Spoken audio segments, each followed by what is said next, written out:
Hello friends, स्वागत है आप सभी का एक बार फिर से हमारे चैनल स्मार्ट स्टार्ट में, जहां पर हम पढ़ने वाले हैं आज महत्वपूर्ण भूगोल के तत्व, यानी कुछ प्रश्नोत्तर पढ़ेंगे। भूगोल की श्रृंखला आज हम शुरू करने वाले हैं।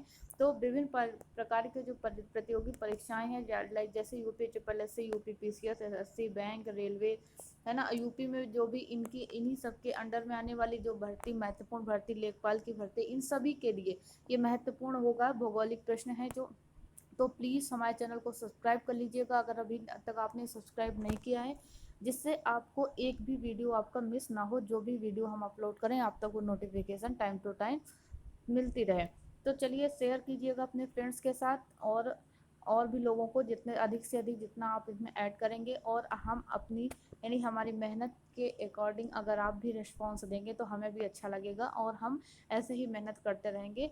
आपको इसके लिए आपको कोई चार्ज नहीं पड़ता है, बस आपसे इतना निवेदन है कि आप, हम जितने प्रश्न यहाँ पर प्रतिदिन देते हैं, आप बस उनको देखिए। इतना ही आप करते रहेंगे तो आप एक परीक्षा की दृष्टि में, यानी जब कोई भी आप एग्ज़ाम देने जाएंगे तो काफ़ी हद तक आपकी तैयारी हो जाएगी।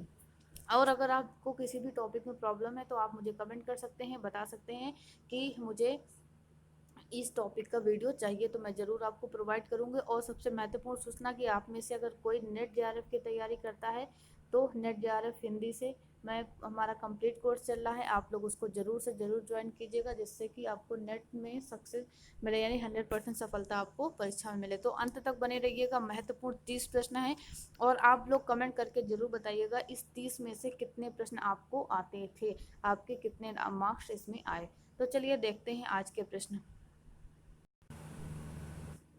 तो आज का हमारा पहला प्रश्न है, सबसे एक आसान सा बिल्कुल प्रश्न है, सभी को आता होगा ये प्रश्न। तो भूगोल का जनक किसे कहा जाता है? प्रश्न है, ऑप्शन है इरेटोस्थनीज, हेरोडोटस, हिप्पोकार्स, या इनमें से कोई नहीं। तो इसका आंसर क्या हो जाएगा? इरेटोस्थनीज। ठीक है, भूगोल का जनक किसको कहा जाता है? इरेटोस्थनीज को। ठीक है, दूसरे प्रश्न की तरफ चलते हैं कि भूगोल के लिए जियोग्राफिका शब्द का प्रयोग सर्वप्रथम किसने किया? भूगोल के लिए जियोग्राफिका शब्द का प्रयोग सर्वप्रथम किया हेरोडोटस ने, हिक्केटियस ने, हिप्पार्कस ने, या इरेटोस्थनीज ने? तो इसका सही आंसर क्या हो जाएगा? इरेटोस्थनीज ने भूगोल के लिए सर्वप्रथम जियोग्राफिका शब्द का प्रयोग किया था। चलते हैं तीसरे प्रश्न की तरफ। आज का हमारा तीसरा प्रश्न है, मानव भूगोल का पिता निम्न में से किसे कहा जाता है? मानव भूगोल का पिता, ध्यान रखिएगा, कार्ल रिटर को, जीन्स ब्रून्स को, हम्बोल्ट को, हिप्पार्कस को? तो क्या होगा सही आंसर इसका? एक कार्ल रिटर को मानव भूगोल का पिता कहा जाता है। अगला प्रश्न है हमारा चौथा, भूगोल को मानव पारिस्थिति के रूप में परिभाषित करने वाला विद्वान कौन है? भूगोल को मानव पारिस्थिति के रूप में परिभाषित करने वाला विद्वान, ऑप्शन है हेटनर, जीन ब्रून्स, एच बैरोज, इरेटोस्थनीज। तो सी आंसर यहाँ पर सही हो जाएगा, एच बैरोज भूगोल को मानव पारिस्थितिकी के रूप में परिभाषित करते हैं। बहुत ही इंपॉर्टेंट एक प्रश्न है, अक्सर एक आध प्रश्न इससे जरूर परीक्षा में देखने को मिलते हैं। अगला प्रश्न है हमारा, भू आकृति विज्ञान का जन्मदाता किसे माना जाता है? भू आकृति विज्ञान का जन्मदाता, पेशल, डेविस, पेंक, या इनमें से कोई नहीं? तो पेशल को माना जाता है। भू आकृति विज्ञान का जन्मदाता किसको माना जाता है? पेशल को।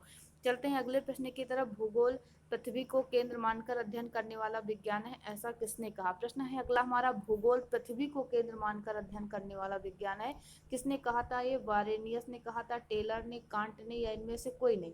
तो ये कहा था वारेनियस ने। सही आंसर क्या हो जाएगा? ए यहाँ पर सही हो जाता है कि भूगोल पृथ्वी को केंद्र मानकर अध्ययन करने वाला विषय विज्ञान है, ये वारेनियस ने कहा था।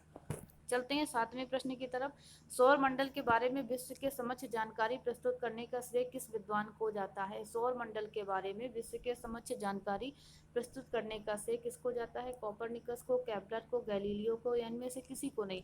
तो करेक्ट आंसर हमारा क्या हो जाएगा? कोपरनिकस को। ठीक है, सौर मंडल के बारे में विश्व की जानकारी प्रस्तुत करने का जो श्रेय है वो कोपरनिकस को जाता है। ठीक है, आठवां प्रश्न है हमारा आज का, सूर्य के चारों ओर घूमने वाले खगोलीय पिंड क्या कहलाते हैं? सूर्य के चारों ओर घूमने वाले जो खगोलीय पिंड है वो ग्रह, उपग्रह, पुच्छल तारा, या सभी?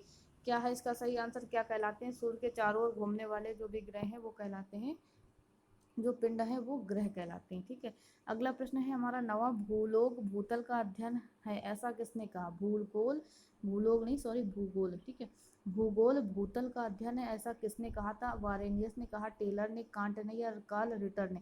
तो किसने कहा था? सही आंसर यहाँ पर हो जाएगा सी, यानी कांट ने कहा था कि भूगोल भूतल का अध्ययन है।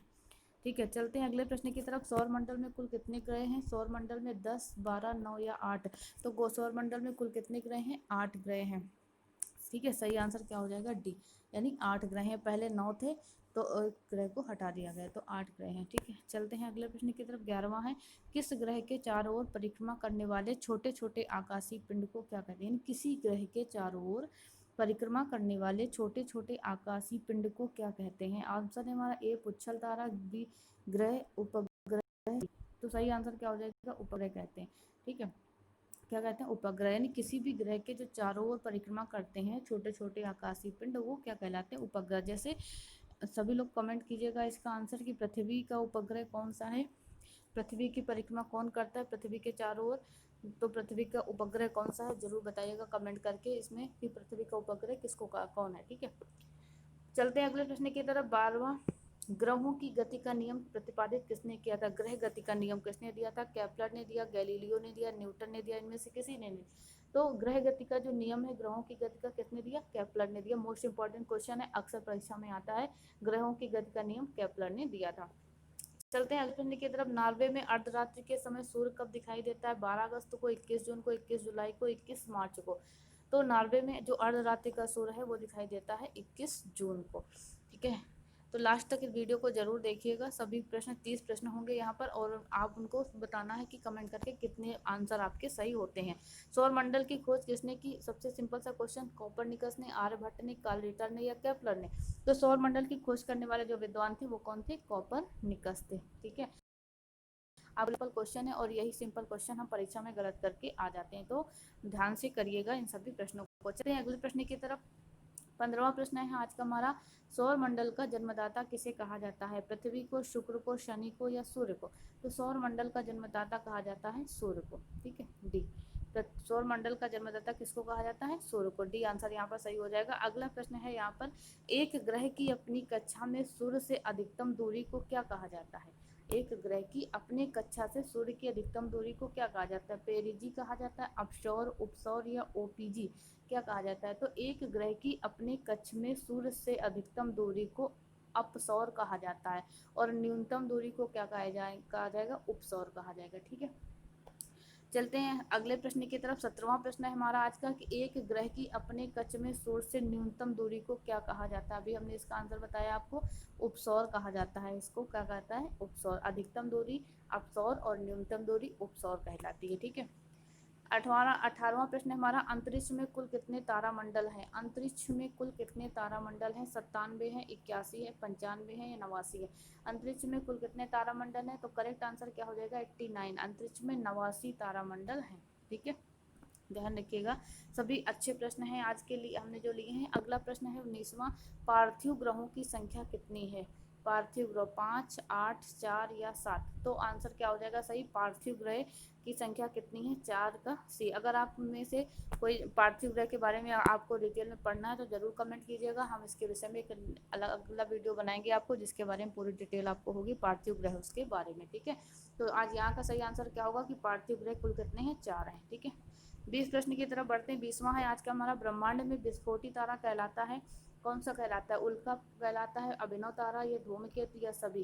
तो ब्रह्मांड में विस्फोटी तारा के नाम से किसको जाना जाता है? अभिनव तारा को विस्फोटी तारा के रूप में जाना जाता है। चलते हैं 21वें प्रश्न की तरफ। निम्न में से कौन एक तारा है? पृथ्वी, शुक्र, सूर्य या चंद्रमा? कौन एक तारा है? तो पृथ्वी, शुक्र, सूर्य या चंद्रमा? तो तारा कौन है यहाँ पर? सूर्य तारा है न। चंद्रमा क्या है? उपग्रह है। पृथ्वी और शुक्र ग्रह है, सूर्य क्या हो गया? तारा है। ठीक है, सी आंसर यहाँ पर। अगले 22वें प्रश्न की तरफ। आज का हमारा 22वां प्रश्न है, सूर्य प्रकाश धरती तक पहुंचने में कितने मिनट लेता है? सूर्य का जो प्रकाश है धरती तक पहुंचने में कितने मिनट का समय लेता है? 3 से 8 मिनट का, 8 से 3 मिनट का, 7 से 4 का या 9 से 3 मिनट का? तो सही आंसर क्या होगा? सूर्य का प्रकाश धरती तक पहुंचने में 8 से 3 मिनट का समय लेता है। अगले प्रश्न की तरफ बढ़ते हैं। सूर्य के सबसे दूर सूर्य से सबसे दूर का कौन सा ग्रह है, यानी सूर्य के सबसे दूर कौन सा ग्रह है, बुध है, प्लेटो है, वरुण है या बृहस्पति है। तो इसका क्रम आप देख लेंगे, यम है अरुण, वरुण आता है लास्ट में, तो क्या होगा सही, वरुण आएगा। ठीक है, सूर्य से सबसे लास्ट का ग्रह, दूर का ग्रह है वरुण। अगले 24वें प्रश्न की तरफ चलते हैं। आज का हमारा 24वां प्रश्न है, कौन सा ग्रह सूर्य के सबसे निकट है, कौन सा ग्रह सूर्य से सबसे निकट है। तो बुध, प्लेटो, बृहस्पति या शुक्र। तो कौन सा ग्रह सूर्य के निकट है, वो सबसे पहले क्या हुआ है, कौन सा, बुध ग्रह सूर्य के सबसे निकट है।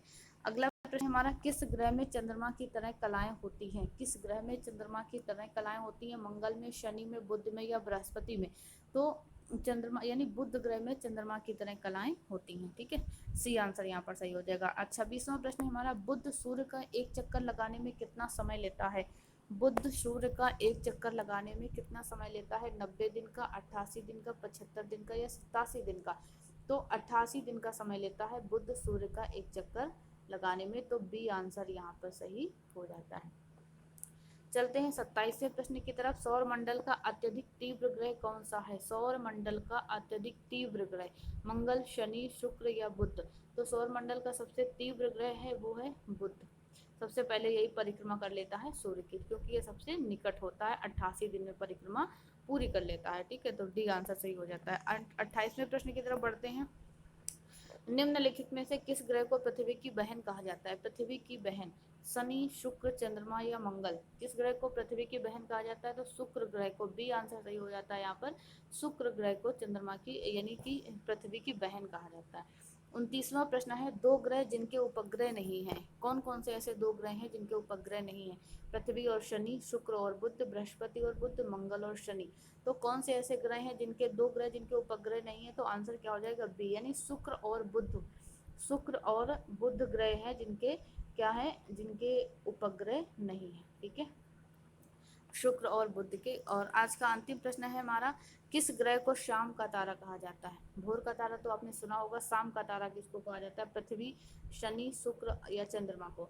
तो अंतिम प्रश्न का अंतिम आंसर क्या हो जाएगा, सी, शुक्र ग्रह को यानी शाम का तारा कहा जाता है। ठीक है, तो भोर का तारा किसको कहा जाता है, इसका भी आंसर कमेंट कीजिएगा। तो जरूर बताइएगा। ये थे हमारे आज के महत्वपूर्ण प्रश्न। कितने आपने 30 में से कितने आपको आते थे, आपको नहीं सही हुए कोई जरूर बात नहीं, आज आपके नहीं सही हुए, कल आप फिर से रिपीटेड वीडियो देखिएगा तो जरूर आपके आंसर सही आने लगेंगे। तो बने रहिए इसी तरीके से हमारे चैनल के साथ, शेयर करना ना भूलिएगा और अधिक से अधिक लोगों को इसमें जरूर से जरूर जोड़िएगा।